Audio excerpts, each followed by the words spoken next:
Hello friends. So we are into the second part of the chapter Fundamental Unit of Life for 9th Standard Science. Well, yesterday we have discussed very well about the discovery of the cell, how the cell was discovered, and we came to the answer that yes, it was Robert Hooke with his sheer and immense spark found out that yes, the cells do exist and the cells are the structural and functional unit of the living organisms. Furthermore, we went on into the classification of the organism based on the cells, and it was found that there are mainly two types of the organisms based on the number of the cells, that is the unicellular and the multicellular. Unicellular organisms are made up of only one cell, whereas the multicellular organisms are made up of more than one cell. Now further today, let us go into the history of the cells and see the discovery which was made by various scientists. The first we can see here that Leeuwenhoek in the year 1674 found out the free living cells in case of the pond water. Later on in the year 1831, Robert Brown discovered the nucleus inside the cell. Further, in the year 1839, Perkin J discovered protoplasm.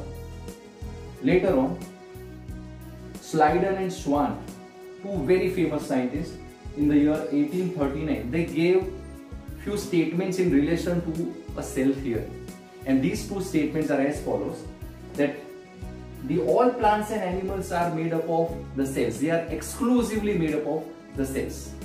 Further, the cell is the basic unit of life. Yesterday we have discussed very well that cell is the fundamental unit of life. Exactly in a similar way here, the same thing.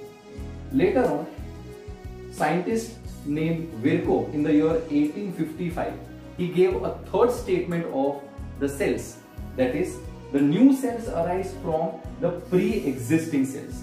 Here the word pre-existing means the cells which are already present, they are responsible for the formation of the new cells. So therefore it is said to be that the new cells, they arise from the pre-existing cells.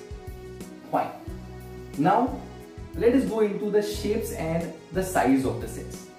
Well, the shape and the size of the cell, it mainly depends on the function. Just as the amoeba takes a lot of shapes because it has to mainly perform a lot of functions as it is only a unicellular organism. Here you can see very well that I have drawn a lot of shapes of the typical cells which is mainly found in case of the human beings. The ovum, the sperm, a smooth muscle cells, the nerve cells, the RBCs and the WBCs. One very specialty about the nerve cells which I would like to tell you, that nerve cells are the longest cells of the human body. Okay. Furthermore, in relation to the specialty of the multicellular organisms, one very typical thing which multicellular organisms show, that is the division of labor. If you classify this phrase, division of labor, labor means work. So the work is being distributed. Whenever you talk about the digestive system, one thing which comes into mind, that is the stomach. But is it the only stomach which is responsible for the digestion of food? No. There are a lot of organs, starting from the mouth, then esophagus, stomach, small intestine, large intestine. Likewise, all the organs, they ultimately come together, they gel up together, and in a coordinated manner, they help in the proper digestion of the food. Now let us go into the crux of the cell.